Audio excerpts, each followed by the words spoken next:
ആ സമയത്ത് അമ്മേനെയും ഒക്കെ ഒത്തിരി ആൾക്കാർ കുറ്റം പറഞ്ഞു, അമ്മ കാരണമാണ് എന്നുള്ളൊരു അത്തരം കാര്യങ്ങളോട് അമ്മ എങ്ങനെ പ്രതികരിച്ചത്? ഇങ്ങനെ പ്രതികരിച്ചത് ഇങ്ങനെ പ്രതികരിച്ചത് ഞാൻ ചോദിച്ച അമ്മ ഇത് എന്റെ ക്വസ്റ്റിനെ പുച്ഛിച്ച് തള്ളുന്നതാണ്. നിശബ്ദത നിഗൂഢമാണ്, മൗനം സംഗീതം. ഇപ്പൊ പറഞ്ഞില്ലേ, മനസ്സിലായി. ഭയങ്കര സാഹിത്യപരമായിട്ട് സംസാരിക്കാൻ പറഞ്ഞില്ലേ? അതായത് ഞാൻ ഇതൊരു സ്ക്രിപ്റ്റ് റൈറ്ററിന് കടം വാങ്ങിയതാണ്. എനിക്ക് ഈ വേർഡ് എപ്പോഴും, ഞാനൊന്ന് നിശബ്ദമായി ഇരുന്നപ്പോ എന്നെ പറ്റി വളരെ മോശമായിട്ടൊക്കെയാണ് പറഞ്ഞത് ഒരു കുടുംബമാണ് പറഞ്ഞത്. പക്ഷെ അത് എല്ലാവരും ഒന്നും ഏറ്റെടുത്തിട്ടൊന്നുമില്ല.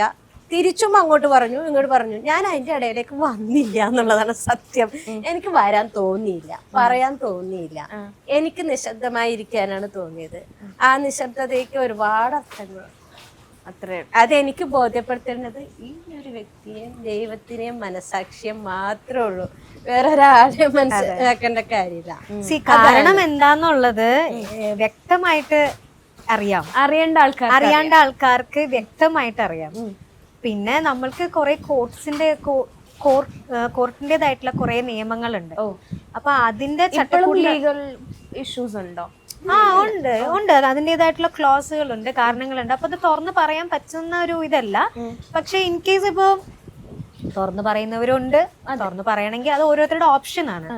എന്റെ ഓപ്ഷൻ പറയണ്ട ഇപ്പൊ ഇതുവരെ ഉള്ളത്, നാളത്തെ എനിക്കറിയില്ല കേട്ടോ. ഇതുവരെ ഉള്ളത് അതിന്റെ പറയേണ്ട ആവശ്യമില്ല എന്നുള്ളതാണ്. നമ്മൾ പറഞ്ഞിട്ട് എന്താ നടക്കാൻ പോണേ? ഒന്നും നടക്കും. ഈ പറഞ്ഞതൊന്നും ഇല്ല പറഞ്ഞിട്ട് ഈ കുറെ പേർക്ക് നാട്ടുകാർക്കൊക്കെ ഒരു ക്യൂരിയോസിറ്റി ഉണ്ടാവും, എന്നാലും എന്തായിരിക്കും. അപ്പൊ അവർക്കറിയാൻ പറ്റുന്നല്ലാതെ അവർക്കൊരു കഥ പോലെ, പിന്നെ അവർക്ക് അടുത്ത ജനറേഷൻ അല്ലെങ്കിൽ അടുത്ത വീട്ടിൽ ഇടി നീ അറിഞ്ഞാ എന്നിട്ടൊരു ഒരു സ്റ്റോറി പോലെ പറയാം. അല്ലാതെ വേറെ എന്തെങ്കിലും ഉപകാരം ഉണ്ടോ? അതെ, ഇല്ല. അപ്പൊ പിന്നെ അടുത്ത ദിവസം വേറെ ആളുടെ സ്റ്റോറി വരും. അത്രേ ഉള്ളൂ. പല കഥകളിലും ഒരു കഥയാവാൻ ഇപ്പൊ ഞാൻ ആഗ്രഹിക്കുന്നില്ല. കുറെ നാള് കഴിയുമ്പോ എല്ലാവരും എല്ലാം മറക്കും. ഞാൻ പറഞ്ഞില്ലേ, മറവി എല്ലാവർക്കും കിട്ടുന്ന അനുഗ്രഹമായിട്ട് പല കാര്യങ്ങളും. അതങ്ങനെ തന്നെ ആവട്ടെ. എന്തായാലും ഹാപ്പി ന്യൂസിന് വേണ്ടിട്ട് നമ്മൾ വെയിറ്റ് ചെയ്യുന്നു. Happy news.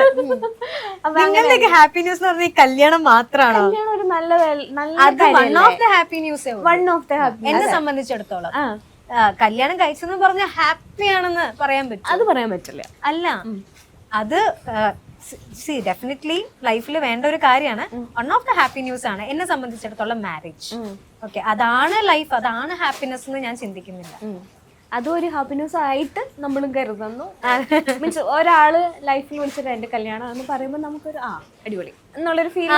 അത്രേ ഉള്ളൂ. അതെ, നമ്മളെ ഇഷ്ടപ്പെടുന്ന ആൾക്കാർക്ക് അതൊരു ഗുഡ് ന്യൂസ് ആണ്. അത്രേ ഉള്ളൂ. ഡെഫിനറ്റ്ലി. ഓക്കെ, നമുക്ക് ഇതെല്ലാം വിട്ടിട്ടെ ഒരു പാട്ട് പാടി അവസാനിപ്പിച്ചാലോ? ഫൈൻ. അതല്ലേ, അമ്മ പാടട്ടെ. അമ്മ പാടി തുടങ്ങി ചേച്ചി ഏറ്റുപിടിക്കും. അത്രേ ഉള്ളൂ. അമ്മ പാടും, ഞാൻ പാടുപെടും. ഞാൻ വലിയ പാട്ടുകാരിയൊന്നുമല്ല, പക്ഷെ മ്യൂസിക് എനിക്ക് ഭയങ്കര ഇഷ്ടമാണ്. ഞാൻ കിച്ചണിൽ ഇരുന്നാലും 24 hours മ്യൂസിക് എന്റെ ചെവിയിലുണ്ടാവും, അല്ല പരിസരത്തുണ്ടാവും. അതുകൊണ്ട് ആ ഇഷ്ടം കൊണ്ട് പാടുന്നതാണ്, ഞാൻ പാട്ടുകാരി അല്ലാതെ.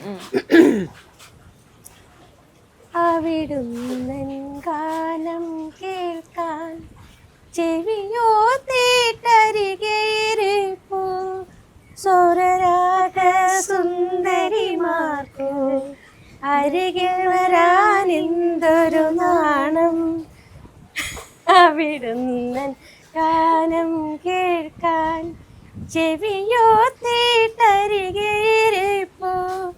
സ്വരരാഗ സുന്ദരിമാർക്കോ അരികിൽ വരാൻ എന്തൊരു നാണം. എനിക്ക് പഴയ പാട്ടുകളെ അറിയുള്ളൂ. അടിപൊളി, നല്ല പാട്ട്. Ultra modern kitchen devices. ഒരു കിച്ചണിൽ വേണ്ട എല്ലാ ലേറ്റസ്റ്റ് ബ്രാൻഡുകളും ഇവിടെയുണ്ട്. ലോകോത്തര ബ്രാൻഡുകൾ, original products, wide range. MyG future. പൂവ് പോലൊരു പുട്ടുണ്ടേ അജ്മിയുടെ പുട്ടും. വിളമ്പാം നല്ല വിശേഷം. അജ്മി സ്റ്റീം മെയ്ഡ് പുട്ടുപൊടി.